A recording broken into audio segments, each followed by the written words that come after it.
Welcome to the From the Shadows podcast. I am your host, Shane Grove. And before we get started with this exciting episode, I just want to remind everybody that if you can't get enough of the From the Shadows podcast, go find us at our website, fromtheshadowspodcast.com.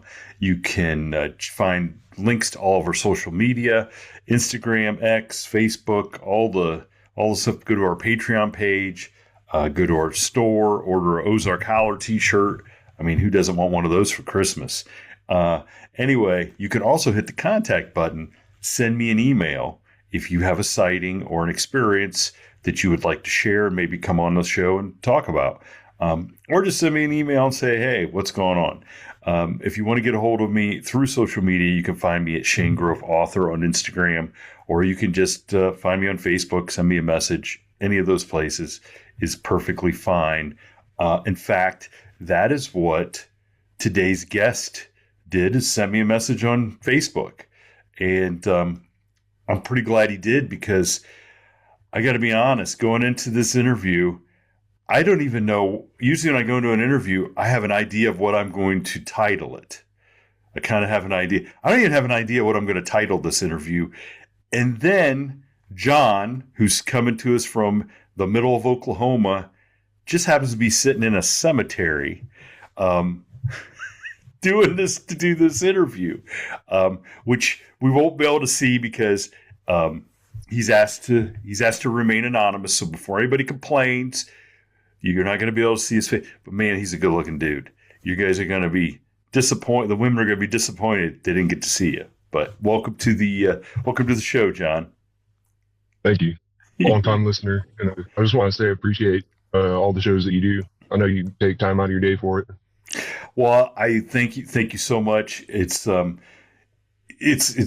labor of love. You know, I could tell everybody, if you'd have told the 8 or 9 year old me that I'd get to talk to people sitting in graveyards, getting ready to tell paranormal stories, I would have been like, yeah, sign me up.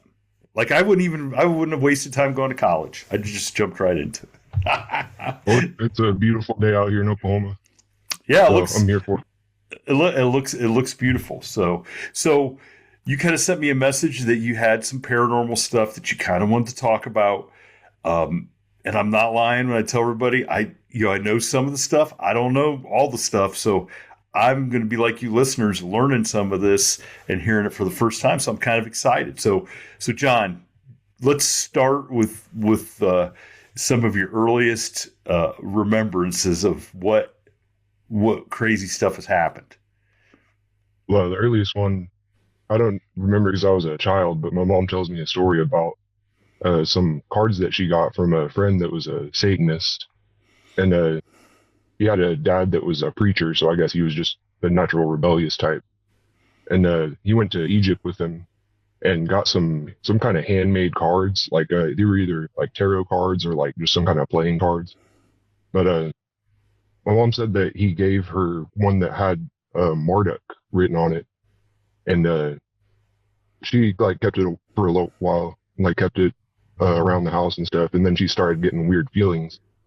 And so she decided to rip it up and throw it away. And I guess she came back later that day and it was intact, like on her bed. And I don't know what she did with it after that. I'm guessing tried to throw it away again or something. But she said that later that night, she heard a thump in the night and then went downstairs and found me outside of the crib, but like still sleeping on the floor. And like, I don't know. She just keeps telling me about that story. She said it was one of the weirdest things that's ever happened to her. Now, the card was not stuck in your diaper then, was it? No, no. So what, okay, so these deck of cards, were they like regular playing cards, or they were cards like you said it had the word Marduk, M-A-R-T-U, like spell that. Is it M-A-R-T-U-K? M-A-R-D-U-K. Marduk. And okay. I've read up on it a little bit, and I guess it's just an old Egyptian god or deity or something. I don't know too much about it, but I guess there was different ones along with the deck. But I don't know. I didn't ever see them. Wow, that's kind of is it? It's kind of interesting. So did she go to the guy, like to the person that gave him to her, and say, "Hey, dude, what's this all about?" Like, did she tell him what I'm happened? guessing. I'd be uh, I have no clue for that. I'd be interested to see if she followed up with him and said, like, "Come on, man, that's terrible. That's a terrible gift. You're gonna come back from Egypt, and that's what you're gonna get is an evil deck of cards." Holy Yeah, smokes! I guess she just had a bad feeling about it and decided to rip Hmm. it up. But that's weird that it was like intact, Yes, like whenever she found it. I will 100% agree. That's weird. That's some real crazy stuff. That would kind of be unsettling for sure. So, well, not to mention finding your baby outside of their crib on the floor. That would be wow. Okay, all right. Well, seeing as that you're doing this interview in a cemetery, um, hey, who knows what's going to happen before the end of the end of the interview? Well, I'm So, hoping I don't see anything out here, but like I said, it's a beautiful day. so okay, you've heard that story ever since you were a kid. Like, what were some of the things that happened to you then as you grew up? Well, there was one time because it was in my grandma's house at the time, and I had a sleep paralysis, and it was just one of the weirdest experiences in my life. Because if you ever had it, or if any of the listeners have ever had it, they'll understand what I'm talking about. Because you aren't able to move or anything, but I didn't see something, but I felt something like it was like standing over me, kind of like to my right. And I was like laying down on my grandma's couch and there was nobody else in the house, but I just couldn't move for like a solid like 10 minutes. And like I could kind of like see an apparition in my mind or something. It was just like a fuzzy dark Mm-hmm. thing standing over me. And I'm pretty sure like the way that I got it to go away was I said something about like Jesus Christ, you know, Mm. like I've heard like some people, if that ever happens to them, you're supposed to mention like Jesus's name and then they'll be gone, you know? Yeah, yeah. That's I've been hearing that a lot more recently. A lot recently in what were. I think you have another kind of story about sleep paralysis too, right? Yeah, that one was a kind of different though, because it involved a reptilian. Yeah. Okay. And So tell that one now because I kind of as soon as heard I read that about the first one and kind of read about the second one and tell that one now because I kind of want to. That's kind of like a little tangent. I think we could go off on. yeah, that was probably one of the weirdest dreams I ever had because it felt like a little more like a lucid dream. Like I can kind of like felt like I could move around more. I wasn't like being suffocated, you know. And I just noticed that I like kind of woke up in my dream and I was in like a glass box kind of thing, and I could tell that my dream was being manipulated. It felt like because I would look at people in my dream and they'd have just like blank expressions on their face, and then like in the dream I like looked through the glass and I saw this like little reptilian creature dude, and he was like holding this little box, and I was just really confused, like trying to figure out what was going on, and I didn't really like realize that I was dreaming yet, and like it like kind of morphed into a dog, or like a dog like kind of came out of nowhere in my dream, but I could tell it was that creature, I guess. Mm-hmm. And I kind of just looked at it and I was like, what are you doing? Like, what is this? And it like formed back into the reptilian creature. I feel weird just saying it, really, but uh like I pretty much just woke up out of the dream from that. But I woke up like all of a sudden, like I was already like awake, able to stand up. I didn't have to stretch around or yawn or anything. But So okay, so how old were you when you had that dream? that was about 3 years ago. So I was 28. Okay, and how old were you when you had the first dream? That one, when I lived at my grandma's house, that was when I was like 14 or 15, maybe. So okay, so in the second dream, you didn't, did you like, you didn't invoke the name of Jesus or God, say anything like that, but No. you did in the first, because I immediately like, a lot of times when people, and it doesn't mean anything. It just means what comes to my mind first. But when I read these things, and you mentioned in the note that you had said something about Jesus or whatever, and that is something that has been being talked about in like alien encounters, where people Oh, really? feel, yeah, like, because there's this school of thought that the whole alien abduction or aliens coming and visiting and taking, and doing whatever, doing an experiments on you is really demonic stuff. Oh, yeah. Yeah. There's a school of thought that it's demonic, and they're just appearing to us as aliens or whatever. And that when you invoke the name of Jesus, it's demonic and it takes off. And so when you said that the first time, I'm like, man, I wonder if you might have been in the middle of like an alien or something, or demon, whichever way you want to think it is.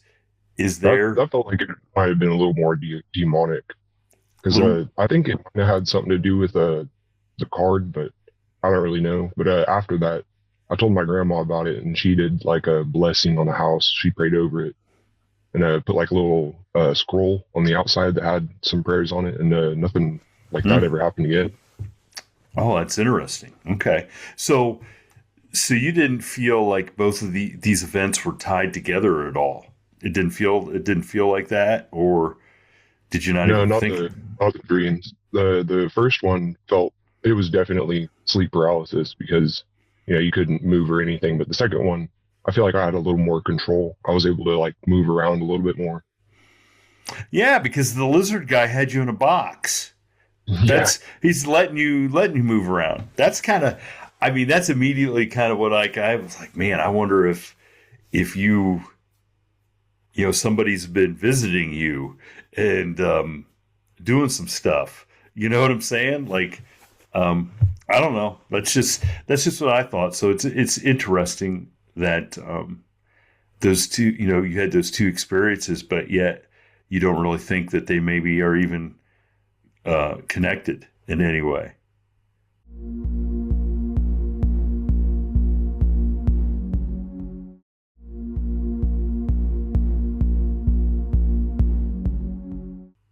Yeah, I've had sleep paralysis. I think one other time that I definitely knew it was sleep paralysis, but it was just pretty much the same thing without the like dark figure. I was just unable to move for 10 minutes.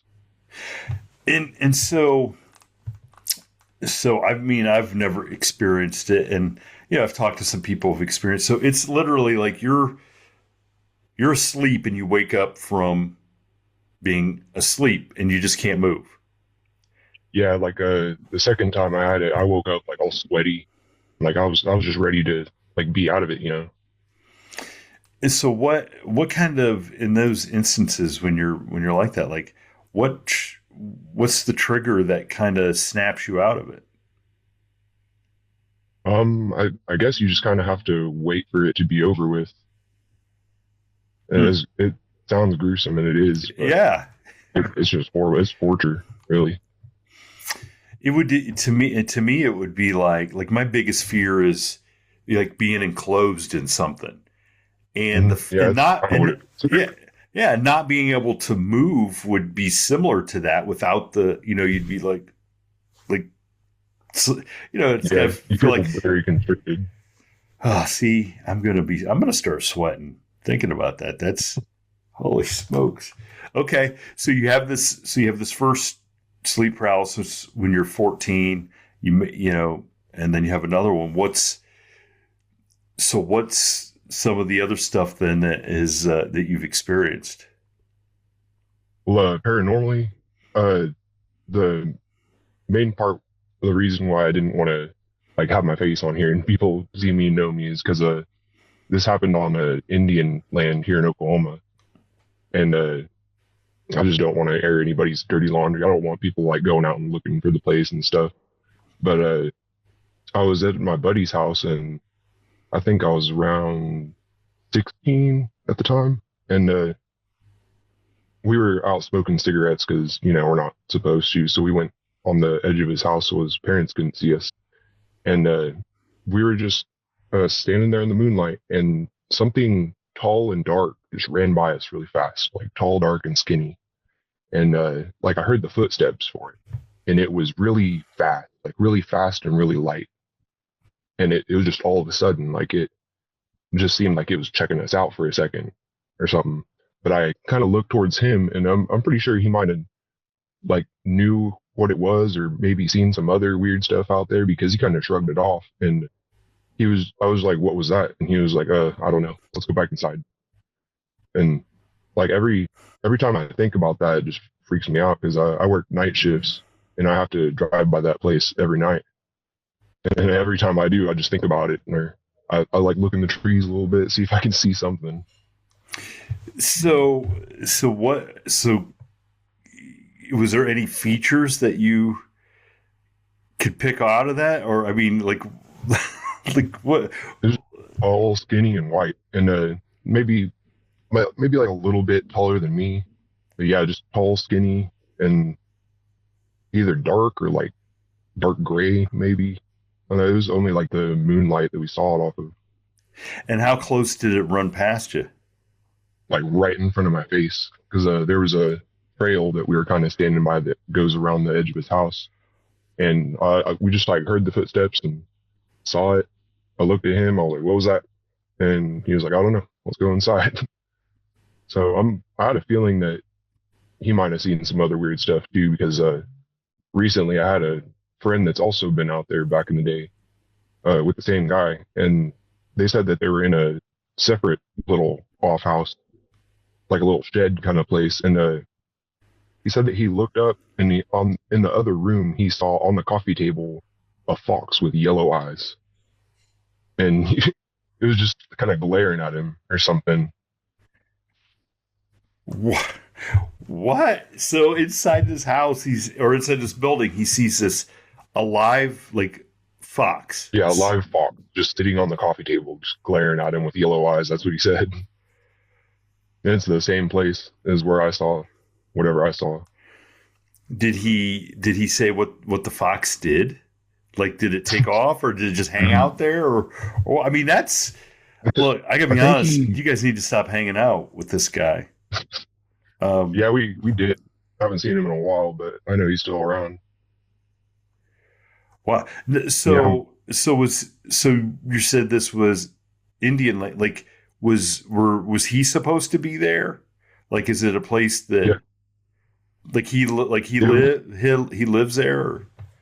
yeah. He lived there with his parents, and his parents were Indian, both of them like full blood Indian. And so I'm guessing it was probably either inherited or, uh, something like that. I mean, do you wonder if he just didn't think that you would understand if he told you what it really was that ran by you guys? I'm sure even if he told me, I wouldn't understand still, because it was just something so unnatural to like everyday life. So, so like, did you feel like it was man?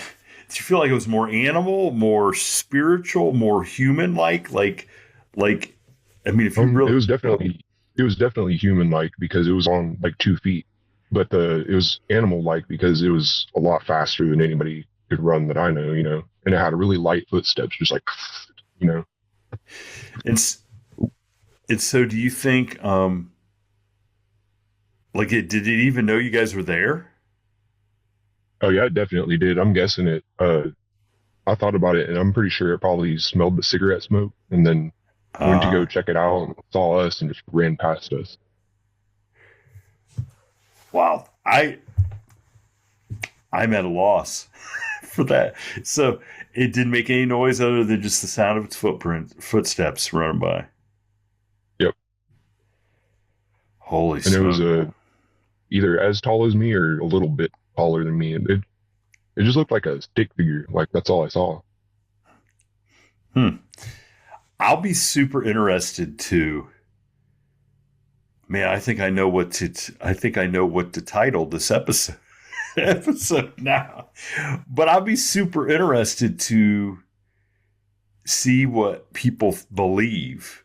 I mean, we get everybody they'll listen to the stories, and then they comment on what they think uh, people experienced or whatever. And of course, they're not there with you.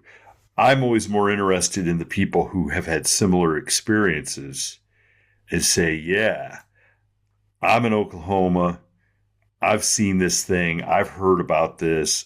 This is what I think it is, or this is what I think he experienced. That's what I'm interested. So I'm going to be certainly curious to see if anybody's had a similar, because it doesn't sound like, I mean, I've never heard anything about like a Wendigo or a Skinwalker go running by. You know what I'm saying? Those things are kind of more menacing when people claim to have had experiences with them. They're they're a lot more menacing and evil. I've heard crazy stories, probably on this podcast. Yeah, I've heard. Or somebody. Yeah, I mean, it's never like it's never like a good. It's like kind of like a Dogman experience. They're never good. Like people always get So it's strange then that this thing ran by and like you felt weirded out, but It doesn't seem like you felt like you were in danger or anything. Well, even if I was like feeling like I was in danger, I was more surprised than anything. But I don't think I could have done anything, because if it wanted to get us, it would have. Wow. That's why I think it was just checking us out or something. I'm at a loss. I've never heard of any creature or anything like similar to that to just go running by and checking somebody out. It's so weird because usually things want to stay unless they're trying to scare you or, you know what I'm saying? Unless they're really trying to intimidate you and scare you away. Like things usually stay hidden. They don't want to be you messing with them. That's crazy.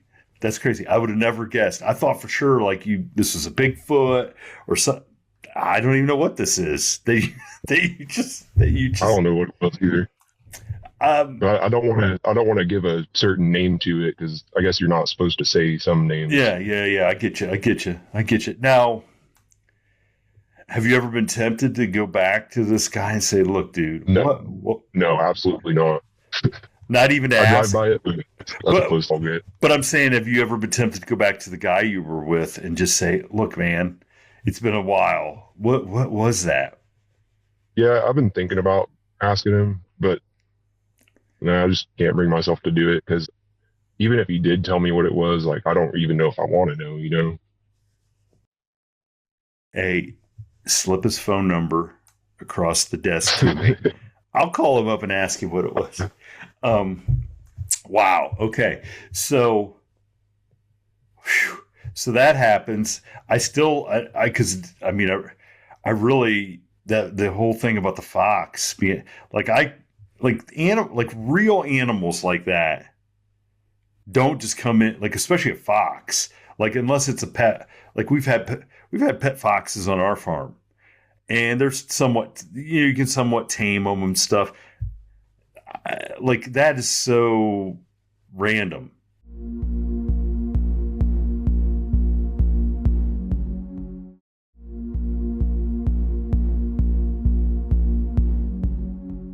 When my buddy told me about that, it kind of gave me a little more clarity to what I saw because I'd be like sitting there thinking like maybe it was just like the wind or like something like that. I don't know. But like whenever he told me that he saw that, it kind of justified it for me that like that area has probably got some weird stuff going on.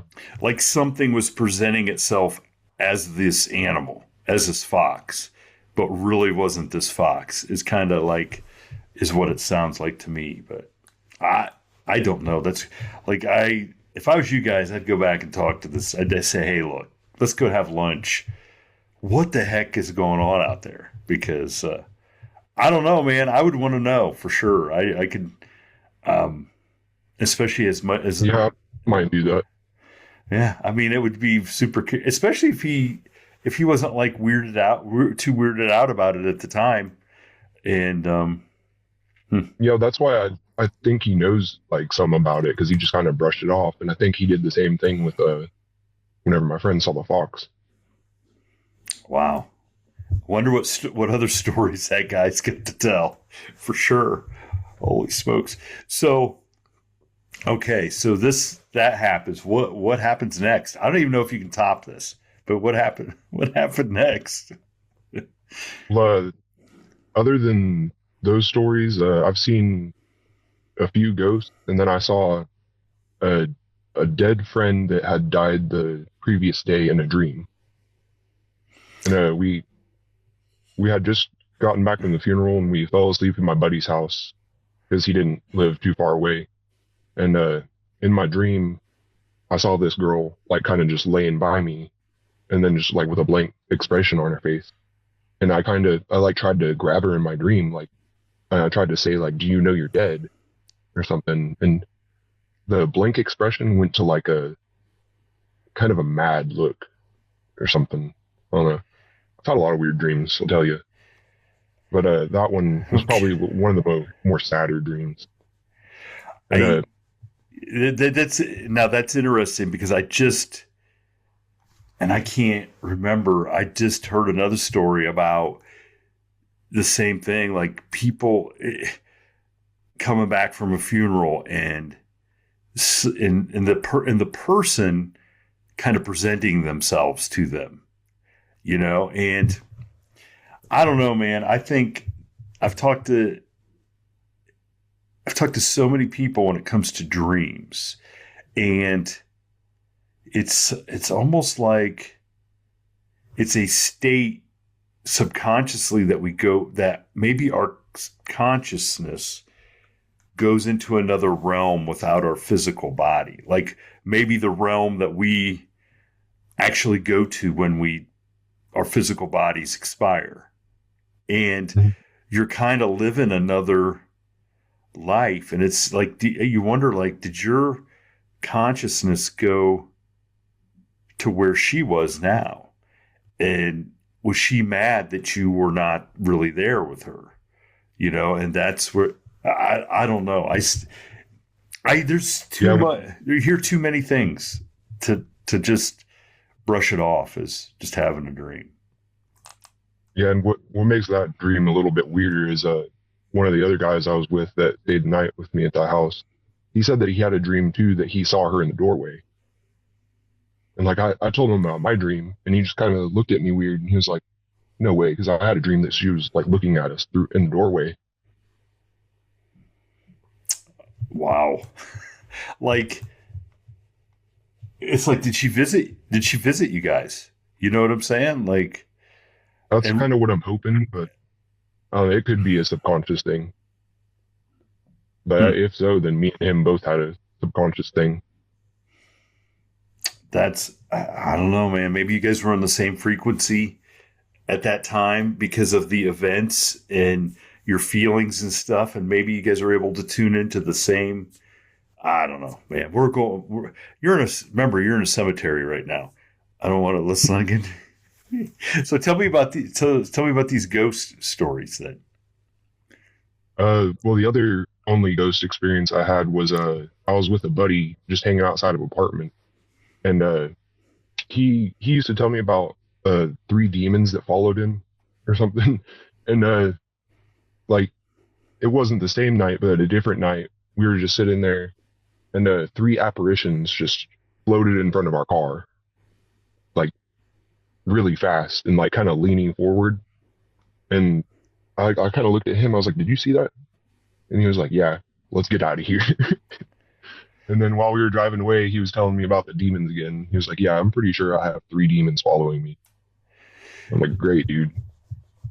So now he didn't think that those things that flew by were the demons. They were something. I think he did think that, and that's why he wanted to get out of there so fast. Because like the hairs stood up on both of our necks, and he looked at me, asked if I saw it. I looked at him and asked if he saw it. But yeah, it was like three. they looked kind of gray, kind of misty, and they were leaning forward, and they were going by at like the speed that someone would naturally like sprint at, like really fast. And they were probably 20 to 30 feet in front of us. And you're just sitting in the car in the evening in front of this. Yep. Wow. You got this is some crazy stuff, man. Like, I feel like it's almost like you're right. Like, when you thought back about that card, like, did that card unlock something that, like, I'm hoping I'm not cursed, but I'm pretty sure my grandma's prayers took that away at least. Yeah, all except for the ghosts and the thing running by you, and then being locked in a box by a alligator guy, like a reptilian guy. I mean, look, you're fine. Your grandma's stuff works. Yeah, I like to think I'm not cursed. Holy smokes! So what? So like, do you ever just like wonder, like, when is something else going to happen? Or, I mean, it doesn't seem like you're out looking for this stuff, that it just seems to happen. Like, are you out investigating ghosts or anything, or looking for trouble? No, I thought about it, but no. I just realized that, like, the older I get, the more I realize that the world is a lot more mysterious than we see it to be. I used to be like kind of a realist, but I don't know what to think now. But that's pretty much the weirdest stuff that's happened to me, other than, like, I thought I've seen UFOs and stuff, or UAPs, but that's a whole different thing. That doesn't even make the top 5 in your life, as far as I'm concerned.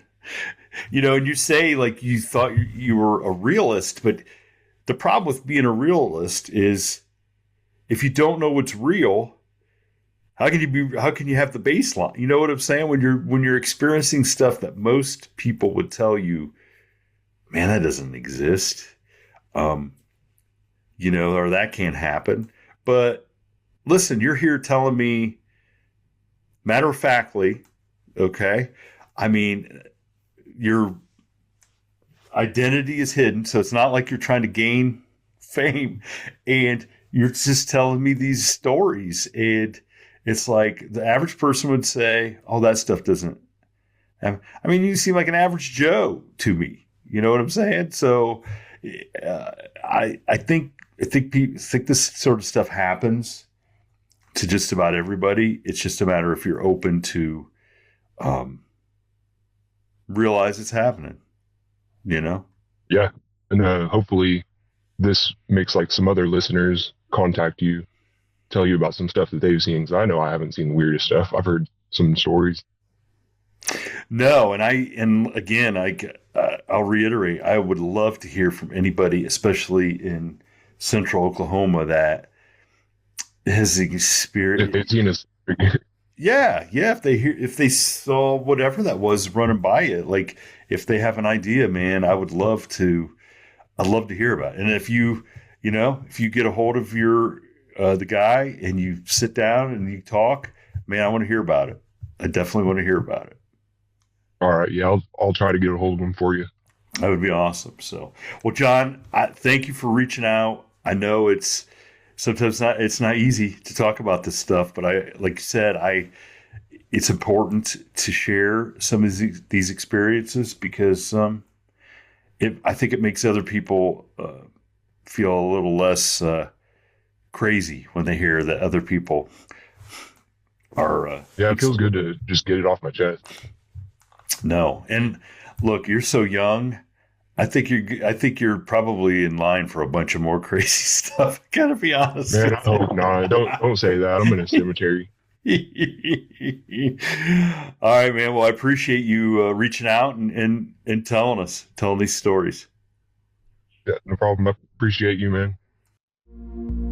Thank you for tuning in to this week's episode of the From the Shadows podcast. Until next time, never shy away from the darkness or what may be lurking in the shadows. We are out. God only